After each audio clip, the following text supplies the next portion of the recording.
Hi, everybody. Today we're going to be reading the second part in our story of the Epstein family. The Epstein family fled Europe in the late 1930s to escape persecution and prejudice against Jewish people during that time period. We'll be following our usual do now warm-up routine. We'll be completing a before reading, fill in the blank sentence activity, learning new vocabulary words. There's an audio recording of the text as well as a direct link to a PDF of the text at this link. Following the text, there's 2 discussion questions for our students to engage in. Once again, after the reading, we'll be diving into our Connect to Our Community topic and looking at New York City's health and wellness statistics. So students will be gaining information and data and analyzing this information and participating in discussions using this information. Finally, there's a few closing and connecting activities. Most importantly, students are going to complete a Connect to the Topic activity where they look at their school's neighborhood and the health and data statistics involving their school's neighborhood in preparation for a final project using that information. Now let's jump right into the lesson. Can somebody please read today's essential question?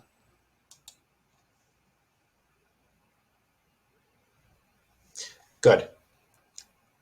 How does where we live affect our options? Yeah. How does our community, how do our neighborhood affect how we live and what our opportunities are in life? Can somebody please read the first lesson objective?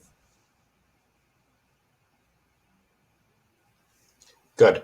To read closely to a text in order to make logical inferences. Good. We're going to be drawing conclusions and making predictions from the text. We're going to be inferring information. Can somebody please read the second lesson objective? Good. To develop personal, cultural, and thematic connections to texts and big ideas. Good. We're going to be making our own connections to our own lives and the experiences of the immigrants we're reading about. Let's look at this do now activity. What do you see? What do you think? What do you wonder? Good. You may say, in the image, I see a Jewish star. I think that it means Jewish people live there. One thing I wonder is, why do Jewish people put that on the door? Now, you can pause this video and you can engage your students in this fill-in-the-blank vocabulary activity. Today's purpose for the lesson. Today we will read about how the Epsteins settled in the Lower East Side and formed a new life connected to their culture and faith. As we read, think about how your culture helps you stay connected to your culture and identity. Again, you could review with students the academic vocabularies for this week, adapt, and option. Again, you can pause this video and jump into the text. There's an audio recording provided and a link to the text here, and there's a number of options for you to use to address the discussion questions. Now we're going to jump into the after reading activity. Students are going to be reviewing data from New York City's Healthy Living Community Data Resource. That can be accessed at this link here, and the Lower East Side and Chinatown's neighborhood statistics can be accessed at this link here. So here is access to all of the students' neighborhoods, and here is where you would find the Lower East Side and Chinatown. Today we're going to be focusing on page 13, Healthy Living, which could be found on page 13.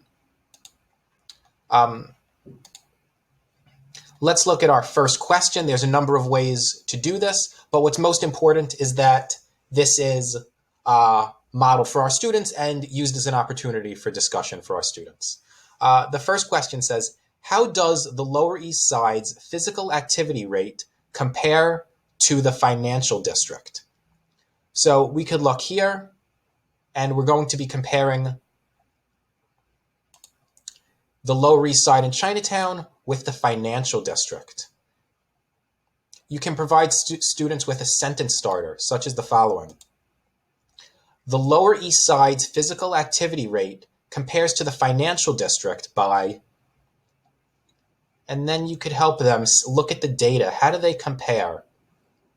How much is the Lower East Side in Chinatown? How much is the financial district? You can use this question to create a discussion among your students. You can pause this video if needed. Let's look at the second question.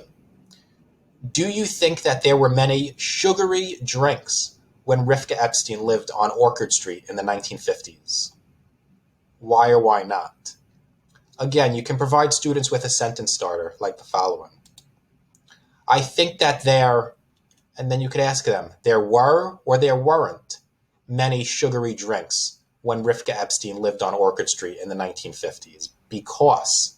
And then you could ask students to draw inferences, to make predictions, maybe even see if they could do some research to see if there were sugary drinks when Rivka Epstein lived in the Lower East Side in the 1950s. And if they were, is that something that they think the Epstein family could afford, maybe based on the text? Again, these can be done as discussion questions and or on a Google document provided to students. The third question says, is secondhand smoke a problem in your apartment building? What could you do to advocate for your family's health rights? Again, you could provide students with sentence starters. Secondhand smoke is or isn't a problem in my apartment building. Students choose one and then respond. Secondhand smoke isn't a problem in my apartment building because residents aren't allowed to smoke inside the building. Students could then answer the second part of the question. I could advocate for my family's health rights by spreading awareness about the dangers of secondhand smoke, by demonstrating to my family how to eat healthy and exercise. Following that activity, there's a few closing and connecting activities that students could engage in. Most importantly, it's important that students complete the Connect to the Topic activity daily, because this portion of the lesson will be used in the Day 5 final project each week. For this, it says, connect to the topic. Find your New York City community health profile. How does the physical activity, diet, and smoking rate in your community, in your school's community, compared to the Lower East Side and Chinatown? So students can click this link, which will take them to a page that looks like this. Now, for example, I'm going to use my neighborhood. My neighborhood is Queens Village in Queens. Now you're going to click on the link, and for today's information, it can be found on page 13. So we will scroll down to page 13. And the question says, how does the physical activity, diet, and smoking rate in your community compare? So students are going to be looking at this data, and they're going to be comparing the Queens Village or their neighborhood where their school is with the information from the Lower East Side and Chinatown. Okay. And they can compare the different statistics. For example, in Queens Village, 68% of residents engaged in physical activity in the past 30 days. In the Lower East Side and Chinatown, it was higher. It was 77%. I think these questions and statistics could raise interesting discussions for our students to engage in. As a final activity, students can also connect again to the Tenement Museum and learn about the artifact, the mezuzah, that we saw in the Do Now image. And if they're interested, they could learn more information about that artifact in this article from the Tenement Museum. Right? Thank you so much, and enjoy the lesson.